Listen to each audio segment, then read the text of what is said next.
Hey everybody, Bill Knudsen here, New York Sports with an Attitude. Well, before I get to the latest horrifyingly bad win for the Mets, a couple of quick notes that I came across that I wanted to discuss. Talking about Matt Harvey. They're talking about the Washington Nationals being super, super interested in him. I'm like, okay, great. It feels like if he ends up a national, he's going to come back and haunt us for the rest of the year and probably for years in the future. But he was 0-2 with an ERA of 7 for us. Horrible, of course. But with Cincinnati, he's actually been pretty good. 4-3 with a 3.86 ERA, which is pretty solid.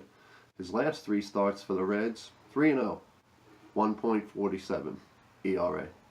Where was all of that for us? Yeah, back in 2015. That's what the answer is. 3 years ago, he did all of that for us, and he's been horrible ever since. But that's what I'm hearing. The Nationals are very interested in him, possibly the Yankees. But great. He'll end up coming back and being the Harvey of 2013 and 2015 and probably dominating us. But, I had heard that. I thought that might be of interest. Another thing, I don't know if it bothers anyone else, but okay, the 4th of July, and the Mets aren't even in the United States. Okay? Canada Day, the Mets are up in Toronto last night and today. Canada Day is July 1st, right? Last I checked, there's only one Canadian team in Major League Baseball.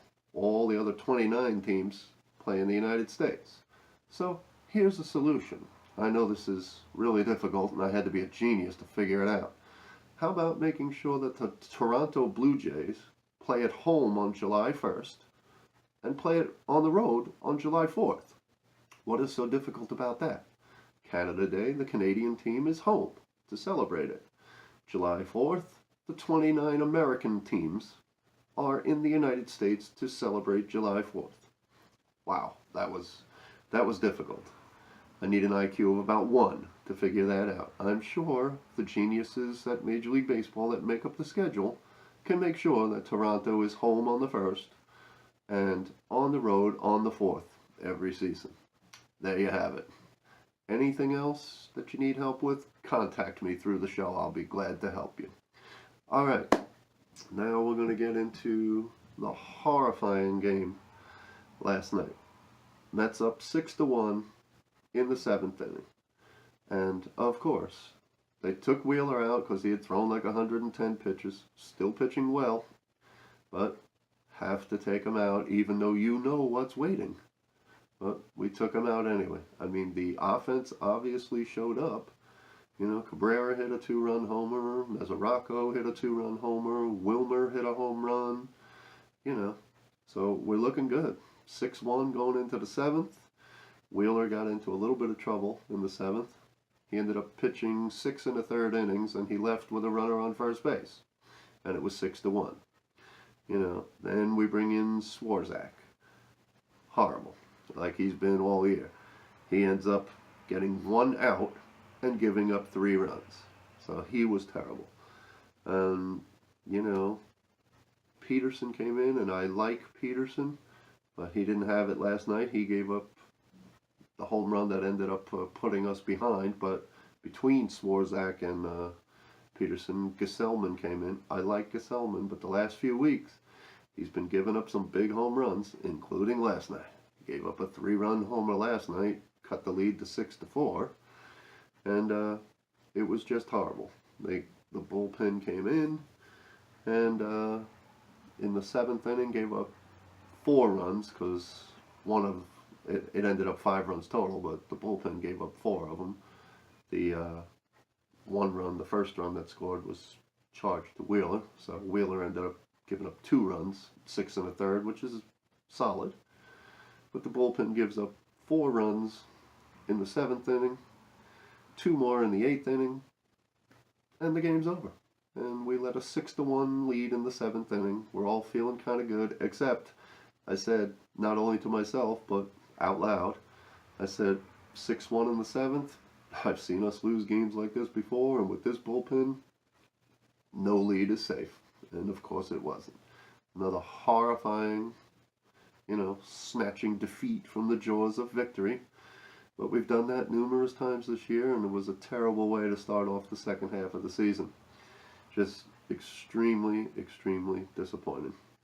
It's the 4th of July now. We're happy celebrating Independence Day. Mets are playing 7 o'clock tonight. So hopefully we'll get better and get back on track. All right, so the last thing before I go, how good has Jose Bautista been for us? Guy's 37 years old, constantly getting on base, making great defensive plays in the outfield. I know he made an error in the 7th inning.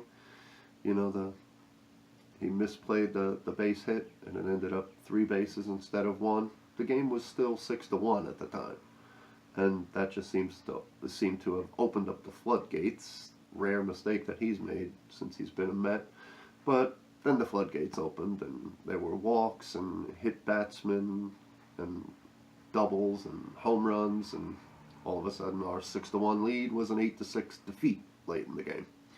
But I like Jose Bautista a lot. Of course, he's not the future of the team, but I'm hoping we can sign him for next year. He's great in the locker room, and he'd be good as a backup outfielder and pinch hitter and whatever. So I'm kind of hoping, assuming that he does this the second half of the season, that he's playing well, that we can keep him for next season. But anyway, sad state of affairs with the Mets. I'm assuming we will be selling. Hopefully we'll do something, because obviously if we stand pat, we're going to have a year like last year, like this year's going to be for the foreseeable future if we don't do anything. So hopefully in the next 3 weeks or whatever it is, that we'll not only make moves, but make moves that benefit the Mets and not benefit everybody that we deal with. All right. So anyway, in closing, subscribe to the show. As I've said before, as the Mets continue to sink and the summer progresses, we'll start to get into more football and hockey and things of that nature, and obviously I'll throw things in those sports, if there's something newsworthy between now and then. But anyway, subscribe to the show, see what's happening, see what's on my mind, and in closing, happy 242nd birthday to the greatest country in the world, the United States. And everybody out there, have a happy, healthy, and safe 4th of July, and I'll see you next time.